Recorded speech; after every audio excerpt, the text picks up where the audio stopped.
Oke, saya akan mendokumentasikan MPPT sinkronus.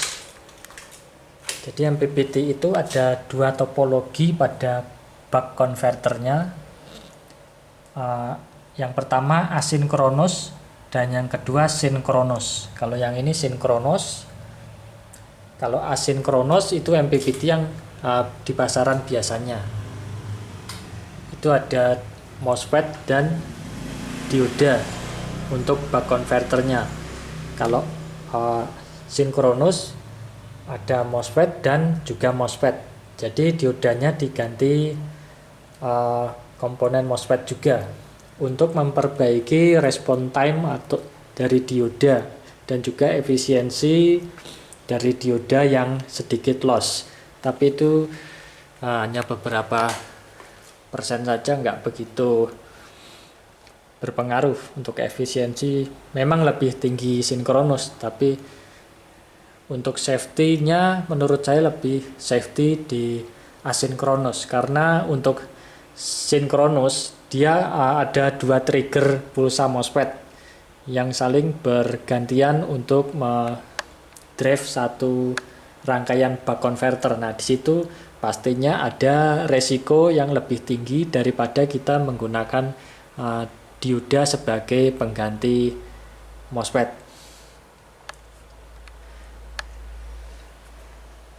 Untuk gambar rangkaiannya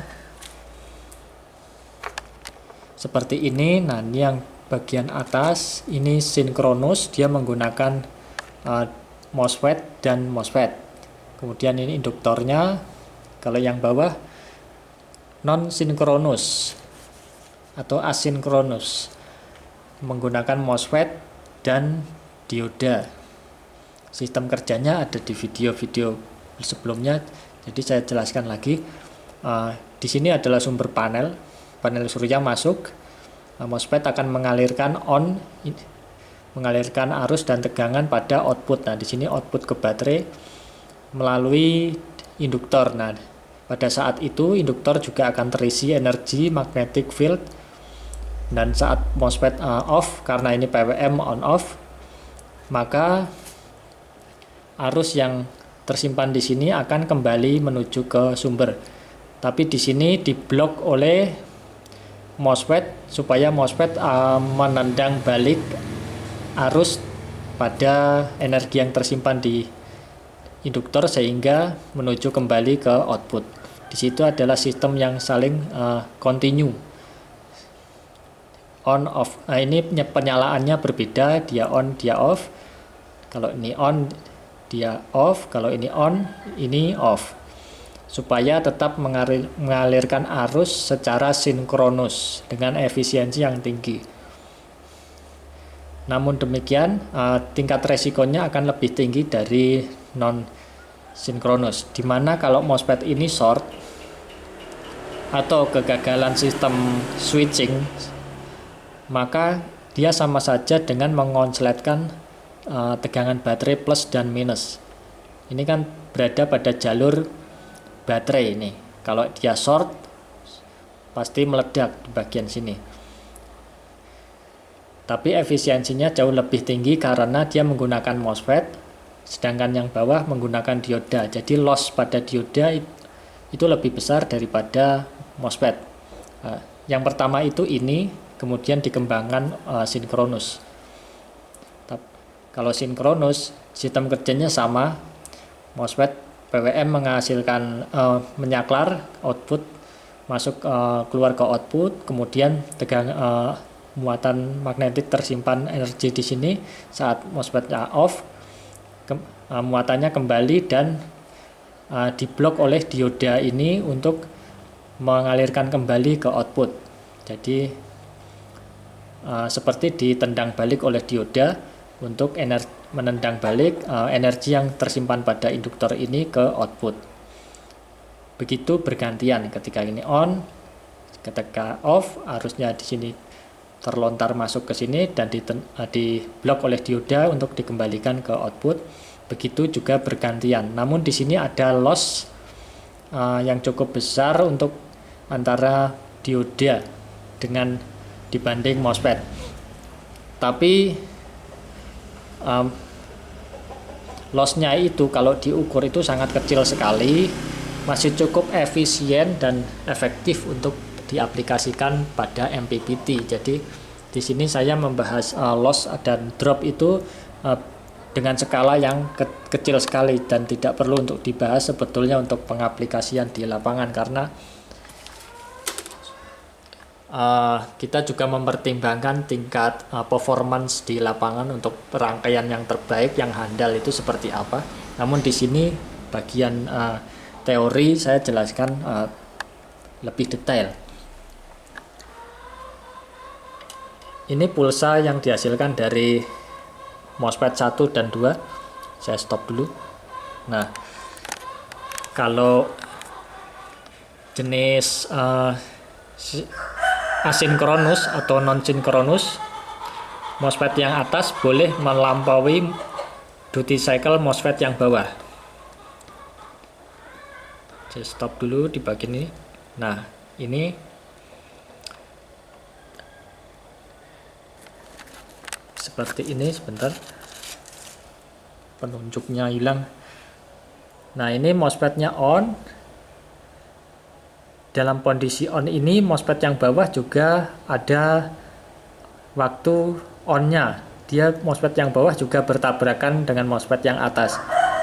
Tapi tidak masalah karena ini jenis multipasa, dual switch induktor, mau switch barengan atau tidak dia tidak akan tabrakan. Tapi idealnya dia akan track di seperti ini. Kalau yang sinkronus, MOSFET-nya tidak boleh bertabrakan. Ketika yang atas high, yang bawah juga harus low. Dia tidak boleh high. Kalau high nanti bertabrakan MOSFET 1 dan 2. Jadi efeknya seperti ini. Di mana MOSFET-nya short, meledak. Ini ada MOSFET 1 bagian ini dan MOSFET 2. Dia tidak boleh saling bertabrakan. Ini di-trigger oleh dua PWM yang berbeda.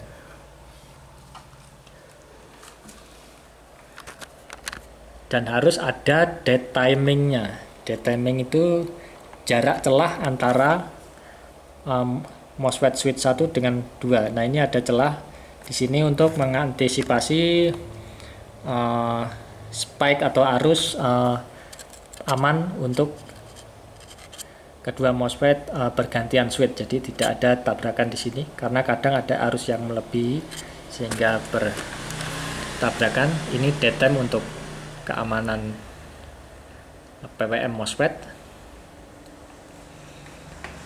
Kalau yang sinkronus dia mentok PWM-nya 50%, nggak bisa lebih dari itu.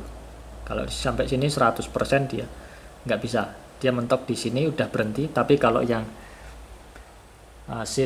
asinkronus, non sinkronus, dia bisa duty cycle-nya bisa penuh. Running dia bisa penuh, nah bisa lebih besar. Ini karena tracking jadi bergerak-gerak.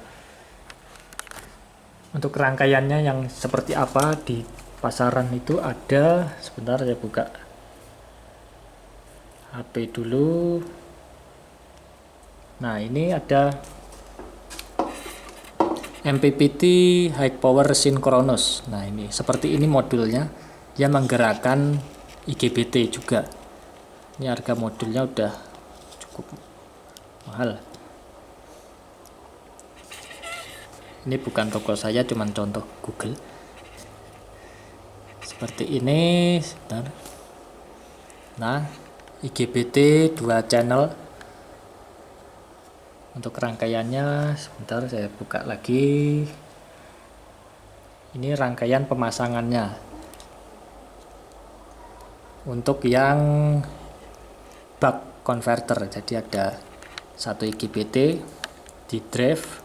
Yang pertama ini tegangan dari panel masuk ke kaki IGBT yang sini, groundnya juga di sini. Kemudian induktornya ada di sini, sama seperti yang saya pasang di situ. Kemudian ini output ke baterai. Ini yang bak penurun tegangan. Kalau yang BOS penaik tegangan konfigurasinya seperti ini, tapi ini nanti video next saja. Dia menaikkan tegangan bisa sampai ratusan volt, 400 volt. Jadi kita cukup stack 2 inverter untuk dari panel tanpa baterai, ini cukup bisa ini. Posisi induktor ada di plus panel surya. Itu next nanti video selanjutnya. BOS MPPT. Kalau ini buck MPPT, penurun tegangan.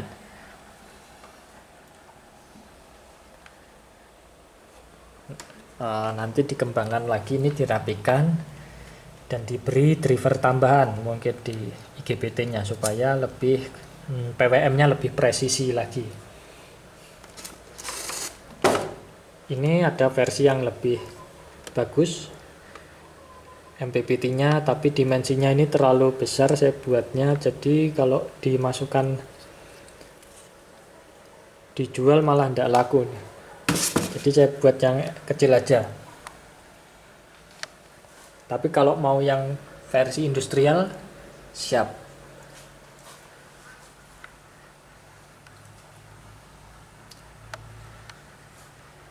Oke, sekian untuk membahas MPPT sinkronus. Next video lebih detail, mungkin selanjutnya lebih jelas dari yang ini. Terima kasih.